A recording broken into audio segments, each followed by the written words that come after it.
हुकूमत तहरीक इंसाफ गालन ते रासपोस दायर करे छो। इत्तेहादी सरकार गैर मशरूत गालन लाइ तैयार। इमरान खान तरफा अग में इलेक्शन की तारीख तय जो शर्त। जमायत इस्लामी सरबराह सिराजुल हक सियासी छिकताड़ घटाइण लाइ सरगर्म। वज़ीर आज़म शहबाज शरीफ इमरान खान सां धार मुलाकात। बिन्ही धुरन गड वेहण ते रासपो ॾेखारियो, पर सिराजुल हक जी टियाकड़ी में ॻाल्हियुनि ते वाज़े जवाब न ॾिनो। सिराजुल हक जो चवणु आहे त हुकूमत तहरीक इंसाफ सियासी बहरान जे ख़ात्मे लाइ ॻाल्हियुनि ते राज़ी आहिनि। शर्तूं पूरियूं करे छॾियूं आहिनि। IMF वटि हाणे मुआहिदो न करण जो बहानो न आहे। दोस्त मुल्कनि खां कर्ज़ जूं शर्तूं पूरियूं करण में परॾेही नाणे वारे वज़ीर सां गॾु आर्मी चीफ अहम किरदारु अदा कयो। फ़िलहाल IMF जूं शर्तूं मञण खां सवाइ ॿियो को बि हल न आहे। को बि शक न आहे त आम माण्हू महांगाई सबबि परेशान आहिनि। IMF छो भॻल टुटल मुआहिदो हुकूमत जी झोली में मिलियो। मुआहिदे लाइ अञा ताईं गीसियूं कराए पियो वञनि। मौजूदा हालतुनि में सादगी अख़्तियार करणी पवंदी। 2018 में जाली झलू इलेक्शन तरक़ी जो मौक़ो खसे वरितो। अॻूणे चीफ जस्टिस साकिब निसार मुस्लिम लीग नून जी कामयाबी रोकण लाइ तरक़ियाती रिथाऊं रोके छॾियो। अवाम शींहं खे वोट ॾियणु चाहियो, पर वोट केॾां विया सभिनी खे ख़बर आहे। नवाज़ शरीफ जी क़यादत में 20 कलाक लोड शेडिंग जो ख़ात्मो आदो। तहरीक इंसाफ हुकूमत जे दौर में करप्शन जा रिकॉर्ड टोड़िया विया आहिनि। वज़ीर आज़म शहबाज शरीफ पाक फौज तरफा दहशतगर्दी के मुकम्मल खात्मे लाइ क़ौम ऐं हुकूमत जो गडियल मौक़िफ़ अणतर करार। Army chief general Asim Munir जी सदारत कोर कमांडर्स कॉन्फ्रेंस मुल्की इलाइक़ाई मामलनि ऐं अंदरूनी तोड़े परदेही सिक्योरिटी चैलेंजिस जो जाइज़ो। फौजी क़यादत जो चवणु आहे त फौजी क़यादत हर क़िस्म जे चैलेंजिस खे मुंहुं ॾियण लाइ तयारु आहे। फौजी क़यादत अवामी हिमायत सां पंहिंजूं आईनी ज़िम्मेवारियूं निभाइण लाइ तयारु आहे। सिक्योरिटी फोर्सिस ओलह जी सरहद ते ऑपरेशन करे रहियूं आहिनि। हुकूमत जी मंज़ूरी सां दहशतगर्दी जे ख़ात्मे वारी मुहिम खे अंजाम ताईं पहुचायो वेंदो। PDM सरबराह मौलाना फज़लुर रहमान जो चवणु आहे त आईनी तौर अख़्तियार विरहायल आहिनि। कंहिं इदारे खे ॿिए इदारे जी कम में मुदाख़लत न करणु घुर्जे। इमरान खान जी एजेंडा मुल्की तबाही खां सवाइ कुझु बि न आहे। तहरीक इंसाफ सां कंहिं बि क़िस्म जूं ॻाल्हियूं न थींदियूं। तहरीक इंसाफ सिंध जो सदर अली ज़ैदी कराची मां गिरफ़्तार खेसि धिका ॾेई घीले गाॾी ताईं पहुचायो वियो। मतस्य फ्रॉड ऐं धोखो ॾियण जो केस पिणु दाख़िल। PTI तरफ़ां गिरफ़्तारी जी मज़म्मत वीडियोज़ पिणु जारी। फवाद चौधरी जो चवणु आहे त अली ज़ैदी खे वारंट खां सवाइ गिरफ़्तार कयो वियो। ज़ुल्म ऐं जबर जो निज़ाम खेनि कंहिं बि सूरत में क़बूल न आहे। फारूक हबीब जो चवणु आहे त अली ज़ैदी खे सिंध पुलिस PTI जी ऑफिस मां गिरफ़्तार कयो आहे। हलीम आदिल शेख जो चवणु आहे त इम्पोर्टेड हुकूमत फसदौलत जो शिकार थी इंतजामी कार्रवाइयूं करे रही आहे। जल्द इंसाफ जी हुक्मरानी ईंदी। इमरान इस्माइल जो चवणु आहे त मुल्क में गुंडा राज न हलंदो। जबर जा ॾींहं थोरा आहिनि। IBA जे प्रोफेसर डॉक्टर अजमल सावंत जे क़त्ल ऐं क़बाइली झेड़नि ख़िलाफ़ JWC जो कंदकोट में एहतजाजी मुज़ाहिरो ऐं धरणो। सियासी समाजी तंज़ीमुनि ऐं सिविल सोसाइटी जी शिरकत। अॻवान जो चवणु आहे त प्रोफेसर डॉक्टर अजमल सावंत जो क़त्ल सिंध जे शऊर जो क़त्ल आहे। क़बाइली झेड़नि सिंध जो अमन तबाह करे छॾियो आहे। सवें कूंदर बेडोही मारिजी विया, पर सरकार जे कन ते जूअं बि नथी चुरे। ॾोहारनि ख़िलाफ़ कार्रवाई करे मुकमल अमन बहाल कयो वञे।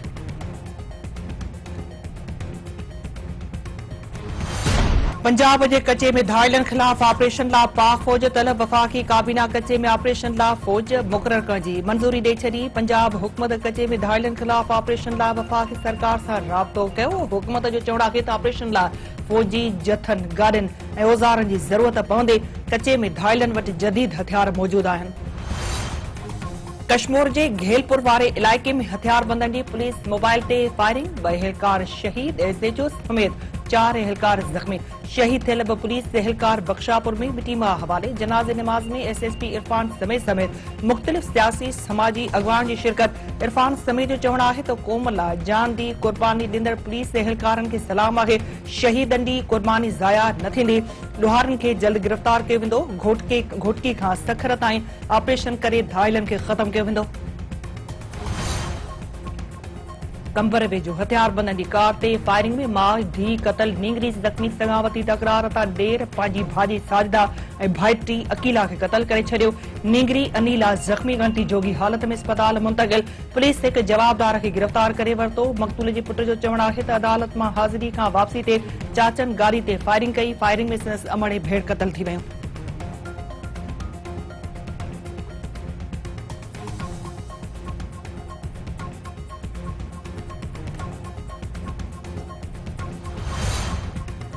आलमी बैंक पाकिस्तान में वधंदड़ माली खसारे के मुल्क लाइ ख़तरनाक करार ॾेई छॾियो। सब्सिडी ख़त्म करण जी तजवीज़। इदारे जो चवणु आहे त पाकिस्तान गैर ज़रूरी ख़र्च ऐं सब्सिडीज़ ख़त्म करे हर साल 2723 अरब रुपयनि जी बचत करे सघे थो। रेवेन्यू में इज़ाफ़े इंतज़ामी क़दमनि ज़रिए GDP जी 4% जी बराबर बचत मुमकिन आहे।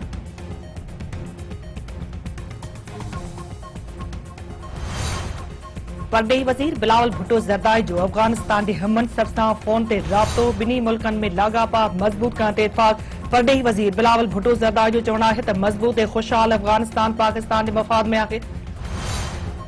अमरीकी कांग्रेस मैन ब्रेड शर्मीन जे परदेही वज़ीर खे तहरीक इंसाफ़ चेयरमैन इमरान ख़ान बाबति लिखियल ख़त जी वज़ाहत। संदसि चवणु आहे त अमरीकी परदेही वज़ीर खे संदसि ख़त जो मतिलबु इमरान ख़ान जी हिमायत नाहे।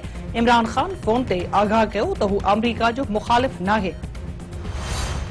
सिंध हुकूमत हिकु भेरो ॿीहर मकानी चूंड मुकमल करण लाइ इलेक्शन कमीशन खे ख़त लिखी छॾियो। ख़त में चयो वियो आहे त आईन जे आर्टिकल 140A ते अमल करण इलेक्शन कमीशन जी ज़िम्मेवारी आहे। सिंध में मेयर, डिप्टी मेयर, चेयरमैन ऐं वाइस चेयरमैन जूं चूंडूं मुकमल कराई वञनि।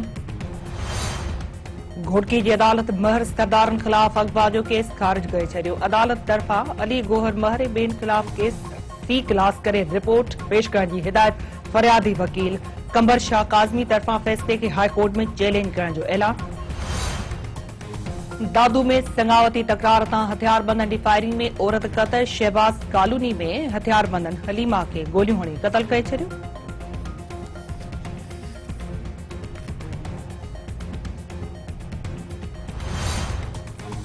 मेहड़ वाक़े बाबति केस जी ॿुधणी 29 अप्रैल ताईं मुलतवी। फरियादी धुर जे शाहिदनि जा बयान कलमबंद। उमेर रबाब चांडियो जो चवणु आहे त उमीद आहे त अदालती फ़ैसिलो मज़लूमनि जे हक़ में ईंदो। अदालत मां इंसाफ़ जी उमीद आहे। अदलिया मायूस न कंदी।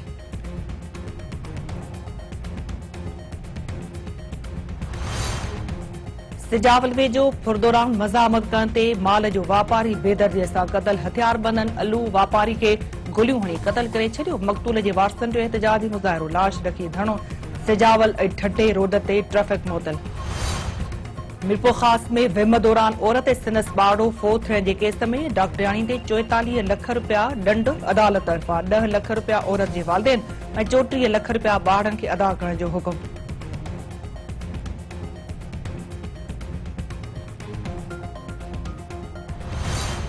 मंशियात विकिरो कंदड़ जी सरपरस्ती ऐं ईरानी तेल स्मगलिंग में मुलविस नवाब शाह जो अहलकार बरतरफ़ ऐं गिरफ़्तार। अलीआबाद थाणे जे पुलिस अहलकार ज़फ़र ज़रदारी ख़िलाफ़ केस दाख़िल। मामले जी जांच शुरू।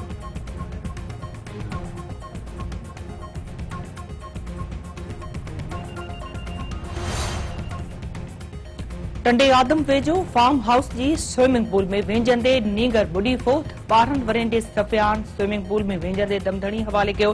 पुलिस फार्म हाउस सील करे छॾियो। मालिक खिसकी वियो।